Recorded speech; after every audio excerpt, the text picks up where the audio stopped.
Hello and welcome back to my channel friends. నా పేరు గాయత్రి. నేను ఇక్కడ home organization and decoration related videos చేస్తూ ఉంటానండి. మీరు కనుక ఫస్ట్ టైం నా ఛానల్ని చూస్తున్నట్టయితే ఈ వీడియో చివరి వరకు చూడండి. నచ్చితే సబ్స్క్రైబ్ చేసుకోవటం, లైక్ చేసుకోవటం అస్సలు మర్చిపోవద్దు. సో ఇవాళ మార్నింగ్ మా అమ్మాయికి టిఫిన్ బాక్స్లోకి నేను టొమాటో రైస్ చేస్తున్నానండి. ఫస్ట్ టొమాటోస్, పచ్చిమిరపకాయలు అండ్ కొరియండర్ని మిక్సీ పట్టేసుకుంటాను. అండ్ టొమాటో రైస్ కొంచెం నెయ్యిలో చేస్తే చాలా ఫ్లేవర్ఫుల్గా వస్తుందండి. సో నేతిలో కొంచెం ఒక బే లీఫ్, చెక్క వేసేసాను. అండ్ పచ్చిశనగపప్పు, ఆవాలు, మినప్పప్పు, జీలకర్ర, ఎండుమిరపకాయలు వేసేసి ఉల్లిపాయలు, కరివేపాకు, పచ్చిమిరపకాయలతో ఫ్రై చేసేసుకుంటున్నానండి. ఉల్లిపాయలు వేగినాక కొంచెం జింజర్ గార్లిక్ వేసేసి దాని తర్వాత ఈ బ్లెండ్ చేసుకున్న పేస్ట్ ఏదైతే ఉందో దాన్ని మనం వేసేసుకుంటాం. అండ్ మసాలాలు కూడా చాలా తక్కువ వేసానండి. కారపొడి, పసుపు అండ్ కొంచెం గరం మసాలా, అంతే. ఇంతకు మించి ఇంకేమీ యాడ్ చేయం, కానీ చాలా టేస్టీగా ఉంటుంది ఇది. అండ్ మనం కొంచెం క్యాష్యూ నట్స్ కూడా దీంట్లో వేసుకున్నామంటే ఆ బైట్ వచ్చి మనకి ఆ tomato flavour plus cashew nuts అన్నీ మిక్సప్ అయ్యి చాలా బాగుంటుందండి. అండ్ చాలా తొందరగా అయిపోయే టిఫిన్ బాక్స్ రెసిపీ ఇది. ఫ్లేవర్డ్ రైసెస్ అంటే మనకు చాలా ఈజీగా ఉంటుందండి పొద్దున్నే లేచి చేయటానికి. అండ్ పిల్లలు కూడా పేచీ పెట్టకుండా తినేస్తారు, కొంచెం మసాలా తగులుతుంది కాబట్టి. రోజు కూర, పప్పు, అన్నం అంటే వాళ్ళకి బోర్ కొడుతుంది కదా. సో ఇదైతే టొమాటో రైస్ యమ్మీగా ఉందండి. ఇది బాక్స్లో పెట్టేశాను మా అమ్మాయికి. అండ్ ఇవాళ కొంచెం హెడేక్గా అనిపించిందండి, అందుకని పనంతా అయిపోయినాక ఒక కప్పు కాఫీ పెట్టుకొని, యాక్చువల్లీ ఇవాళ హోల్ డే నేను లోపలే కూర్చున్నాను బాగా మైగ్రేన్ అటాక్ అయ్యేసరికి. అండ్ ఇప్పుడు చూపెట్టే క్లిప్ ఏదైతే ఉందో అది అన్నిటికంటే లాస్ట్లో రావాల్సిందండి, కానీ లాస్ట్ వరకు మీరు చూస్తారో లేదో అని ఫస్ట్ యాడ్ చేశాను ఈ క్లిప్. ఎండాకాలం మీరు మిక్సీతో కొంచెం జాగ్రత్తగా ఉండండి. నాకైతే ఇక్కడ కాలిపోయింది లిటరలీ. నేను రోజ్ పెటల్స్ దీంట్లో బ్లెండ్ చేస్తున్నానండి. సడన్గా పట్టుకుంటే అసలు ఎంత అంటే వేడి, పొయ్యి మీద నుంచి దించిన గిన్నె పట్టుకుంటే ఎంత వేడిగా ఉంటుంది అంత వేడిగా ఉందండి ఆ జార్. నేనైతే 2 hours అట్లా లిటరలీ ఐస్ పెట్టుకొని కూర్చున్నాను. విపరీతమైన మంట అండ్ ప్రాపర్గా చక్కగా కాలిపోయి బొబ్బ కట్టేసింది. ఐస్ పెట్టాను కాబట్టి కొంచెం తగ్గిందన్నమాట. సో సమ్మర్లో కొంచెం కేర్ఫుల్గా ఉండండి మిక్సీ బ్లెండర్స్తో, ఎస్పెషలీ స్టీల్ జార్స్ ఏవైతే ఉంటాయో వాటిల్ని కొంచెం కేర్ఫుల్గా టచ్ చేయండి. అండ్ ఓవర్లోడ్ చేస్తే అలా వేడెక్కుద్ది అంటండి. నేను తర్వాత చదివాను గూగుల్లో చేసి. But then it was really horrible. So be careful. సమ్మర్స్లో ఇట్లాంటి యాక్సిడెంట్స్ అవాయిడ్ చేసుకోండి మీరు. నేను చేసిన తప్పు మాత్రం మీరు చేయొద్దు. సో ఈవినింగ్ ఇంకా మా అమ్మాయి స్కూల్ నుంచి వచ్చినాక నేను మిల్క్ షేక్ చేసేసి తనకి ఇచ్చానండి. అప్పటి వరకు అసలు నేను లేవలేదు. ఫస్ట్ హెడేక్ అయితే విపరీతంగా ఉంది. సో తను వచ్చినాక అప్పుడు బయటకు వచ్చి కిచెన్ పనులన్నీ చేస్తాను అనుకున్నాను. సో కిచెన్ చూసారు కదా ఎంత అందంగా ఉందో. అసలు ఇది చూసేసరికి నాకైతే మళ్ళీ వెనక్కి వెళ్ళిపోయి ఏసీ రూమ్లో కూర్చుంటే బెటర్ కదా, ఎందుకు వచ్చిన గోల అన్నట్టు ఉంది. కానీ తప్పదు కదండి, పని అయితే స్టార్ట్ చేయాలి. సో ఇలా ఓవర్వెల్మింగ్గా ఎక్కువ పని ఉంది అనిపించినప్పుడు ఫస్ట్ టిప్ ఏంటో తెలుసా అండి? సర్ఫేస్ క్లీన్ చేసేసుకోండి. మీరు సర్ఫేస్ క్లీన్ చేశారనుకోండి, కొంచెం కొంచెంగా సామాన్ ఎక్కడ పెట్టాలో అక్కడ పెట్టేసుకుంటూ ఉన్నారంటే మెల్లిగా మీకు అది క్లియర్ అవుతూ ఉంటుంది. అండ్ అప్పుడు మీకు పని చేయడానికి మోటివేషన్ కూడా వస్తుంది. ఎందుకంటే ఒక్కసారి అంత మెస్ చూసి మనం భయపడతాం, మనమే కొంచెం టెన్షన్ పడతాం ఏంటి దీన్ని సెట్ చేయాలా అని. సో మెల్లిగా ఒక్కొక్క వస్తువు తీసి మీరు ఒక్కొక్క ప్లేస్లో వాటి రెస్పెక్టివ్ ప్లేసెస్లో మీరు సెట్ చేశారు అంటే కొంచెం క్లియర్ అవుతుంది కౌంటర్ టాప్.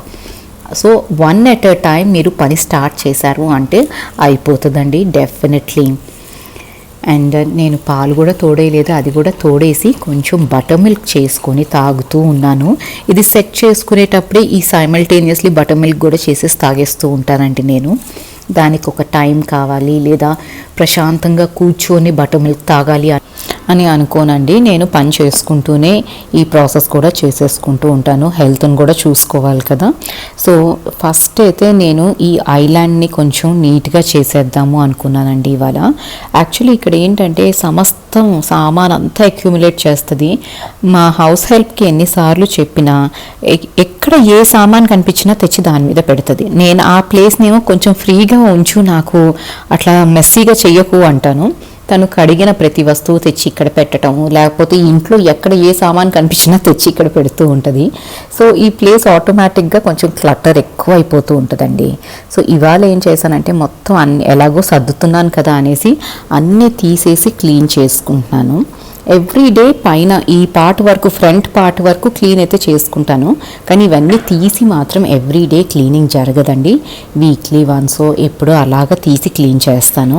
కానీ డస్ట్ బాగా అక్యూములేట్ అయిపోయింది ఇక్కడ. నేను ఆల్మోస్ట్ వీక్ అయినట్టుంది బాటిల్స్ ఇవన్నీ తీయటానికి. యాక్చువల్లీ ఇక్కడ నేను ఏం చేస్తానంటే ఒక ప్లాంట్ పెట్టుకుంటానండి, and most of the water bottles అన్నీ ఫిల్ చేసి ఇక్కడ పెట్టుకుంటాను పొద్దున్న పూట. సో దట్ డే మొత్తంలో ఆ బాటిల్స్ అన్నీ కంప్లీట్ అవ్వాలి అన్న టార్గెట్ అయితే పెట్టుకుంటానమాట. సో ఆ బాటిల్స్ని తీయటానికి నాకు బద్ధకం వేసి బయట వరకే డస్టింగ్ చేసేసుకుంటాను. వీక్లీ వన్స్ మాత్రం థరోగా ఇట్లా తీసి నీట్గా క్లీన్ చేసుకుంటాను. ఆల్సో నా దగ్గర పాత చపాతీలు చేసే ఆ పీట ఉందండి. సో దాన్ని నేను యూస్ చేయట్లేదు. సో దాన్ని ఇక్కడ పెట్టుకున్నాను అనమాట. దాని మీద ప్లాంట్ పెడితే కొంచెం ఎలివేటెడ్ పొజిషన్ వస్తుంది కదా అన్నట్టు, డెకరేషన్కి అన్నట్టు యూస్ చేస్తాను ఆ పీటని. సో మనం రీయూజ్ చేసుకుంటూ ఉండొచ్చండి వస్తువుల్ని. ప్రతిసారి కొత్త స్టాండ్, కొత్త పీటో కొనకుండా ఇట్లా ఇంట్లో ఉన్న వాటిని కొంచెం మీకు చేతనైతే దాన్ని బ్యూటిఫై చేసుకోండి. చక్కగా ముగ్గేసేసుకొని దాని మీద పెట్టుకోవచ్చు. నాకు ముగ్గులు పెద్దగా రావండి, అందుకని నేను ఇట్లా సింపుల్గానే పెట్టుకున్నాను. అండ్ ఇక్కడ ఈ కలశం స్టిక్కర్స్ ఏవైతే ఉన్నాయి ఇవి ఎట్లా పెట్టేసుకొని ఒక ప్లాంట్ అండ్ కొంచెం రాగి చెంబు పెట్టేసుకున్నానండి. దీన్ని నేను ఓన్లీ డెకరేటివ్ పర్పస్కి యూస్ చేస్తున్నాను ఈ రాగి చెంబు అన్నది. దీంట్లో వాటర్ పోసి తాగే సీన్ లేదండి. లోపల చాలా మురికి ఒకలాగా అయిపోయిందనమాట చాలా రోజుల నుంచి యూస్ చేసి. సో ఇక్కడ tissue roll, water bottles and the small plant పెట్టుకున్నాను. అండ్ వాటరింగ్ క్యాన్ ఒకటి ఇక్కడే ఉంటుందండి. అండ్ ఈ బాస్కెట్లో కప్స్ అన్నీ నేను వాష్ చేసినాక మా హౌస్ హెల్ప్కి చెప్తాను కప్స్ అన్ని ఆ బాస్కెట్లో వేయాలి అనేసి. సో ఆ బాస్కెట్ కూడా అక్కడ తనకి హ్యాండీగా పెట్టేశాను. ఇంకా కిచెన్ అంతా క్లీన్ చేసేసుకుంటున్నానండి. కిచెన్ క్లీన్ చేసేటప్పుడు మిక్సీ ఏదైతే ఉందో దాన్ని కూడా ఒక్కసారి వైప్ చేసుకుంటాను. అండ్ ఈ లోపల నేను రెగ్యులర్గా క్లీన్ చేస్తూ ఉంటానండి. మనం మిక్సీని వాడిన వెంటనే ఒక్కసారి వైప్ చేసేసుకుంటాం కదా బయట అంతా, కానీ లోపల మాత్రం వీక్లీ వన్స్ నేను అట్లా క్లాత్తో క్లీన్ చేస్తాను. ఎంత క్లీన్ చేసినా ఈ నూక్ అండ్ కార్నర్లో కూడా మురికి ఉంటుందండి. దాన్ని మాత్రం నేను టూత్ పిక్ యూస్ చేసి క్లీన్ చేసుకుంటాను. సో అప్పుడప్పుడు మనం ఇట్లా క్లీన్ చేసుకున్నామంటే ఎక్కువ మురికి అవ్వకుండా ఉంటుంది. సో ఇలా ఎలక్ట్రానిక్ ఎక్విప్మెంట్స్ని టైం టు టైం క్లీన్ చేసుకున్నామంటే మెయింటెనెన్స్ కూడా అయిపోతుందండి. అండ్ చాలా రోజులు వితౌట్ ఎనీ ప్రాబ్లం వస్తాయి అవి. అండ్ ఈ టూత్ పిక్తోనే నేను ఈ గ్యాస్ నాబ్స్ ఏవైతే ఉంటాయో, మనం గ్యాస్ ఎంత కడిగినా నాబ్స్ మధ్యలో కొంచెం అక్యూములేట్ అయిపోతుంది కదండి, అది కూడా ఈ టూత్ పిక్తోనే నేను క్లీన్ చేసుకుంటాను. And one of our subscriber అడిగారు గ్యాస్ స్టవ్ ఎలా క్లీన్ చేస్తారు అనేసి. గ్యాస్ స్టవ్ మామూలుగా నేను ఒక స్పంజ్తోనే క్లీన్ చేస్తానండి మోస్ట్లీ. మరీ మురికిగా ఉంటే మాత్రం స్క్రబ్బర్తో మొత్తం రుద్దేసుకుంటాను సోప్ వేసేసి. ఇవి అటాచబుల్ గ్యాస్ స్టవ్ కాబట్టి కొంచెం ట్రిక్కీగా ఉంటాయండి. అండ్ ఆ స్టీల్ నాబ్స్ దగ్గర మాత్రం నేను బ్రషెస్ వస్తాయి మనకి అమెజాన్లో, మెటల్ బ్రషెస్, వాటితో క్లీన్ చేసుకుంటాను.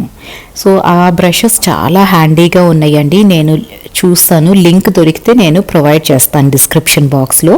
వాటితో మనం ఎంత మురికైనా ఈజీగా పోతుందండి మనకి. సో ఇప్పటికీ కిచెన్ అయితే నీట్గా ఇలా సెట్ అయ్యిందండి. మీకు నీట్గా అనిపించిందా కిచెన్? అండ్ మీకు నచ్చితే ఈ video please do like this video, subscribe చేసుకోండి అండ్ మీ ఫ్యామిలీ అండ్ ఫ్రెండ్స్తో కూడా షేర్ చేసుకోండి. అండ్ నేను చాలా రోజుల నుంచి నా నైఫ్స్ కొంచెం బ్లంట్గా అయిపోయినాయండి. వీటిని షార్పెన్ చేయాలి అనుకుంటున్నాను కానీ కొంచెం పోస్ట్ పోన్ చేస్తూ ఉన్నాను. సో ఇవాళ ఆ పని కూడా పెట్టేసుకున్నాను.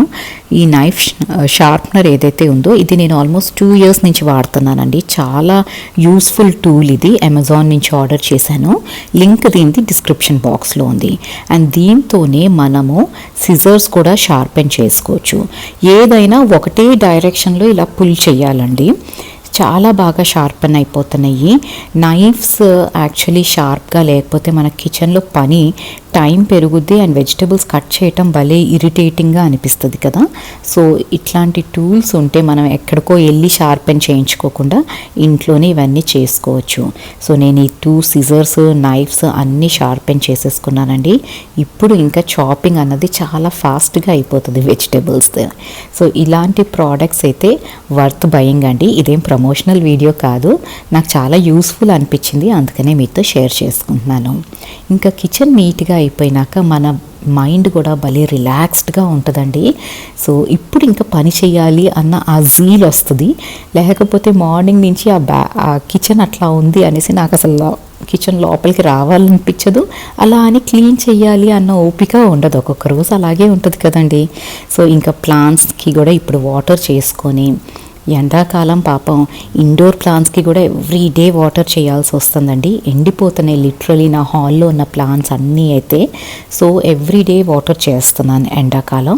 కొంచెం చెక్ చేసుకొని చేస్తున్నాను. మరి మాయిశ్చర్ ఉంది అంటే మాత్రం సాయిల్లో ఆ రోజు స్కిప్ చేస్తాను, కానీ లేకపోతే ఎవ్రీ డే ప్లాంట్స్కి కొంచెం చూసుకొని వాటర్ చేస్తున్నాను. అండ్ ఈ స్మాల్ ఎరికా, ఇది మినీ ఎరికా అన్నారండి. సో ఇది తెచ్చి ఇక్కడ పెట్టుకున్నాను. కొంచెం ఎండ పడుతూ ఉంటుంది అనమాట ఈ టైంలో నాకు హాల్లో. సో ఇక్కడ పెట్టుకున్నాను. అండ్ ఇప్పుడు మాత్రం ఇల్లు కొంచెం ప్రశాంతంగా అనిపిస్తుంది అన్నీ నీట్గా సెట్ చేసుకున్నాక. ఇంకా లాస్ట్ థింగ్ ఏంటి అంటే గిన్నెలన్నీ సెట్ చేసేసుకోవటం. సో మీరు కనుక ఈ వీడియో ఇక్కడ వరకు చూస్తున్నారు అంటే మీకు నచ్చే ఉంటుంది కదండి. So please do consider subscribing to this channel. Like చేయటం అస్సలు మర్చిపోవద్దు అండ్ మీ ఫ్యామిలీ అండ్ ఫ్రెండ్స్తో షేర్ చేసుకోండి. Thank you so much.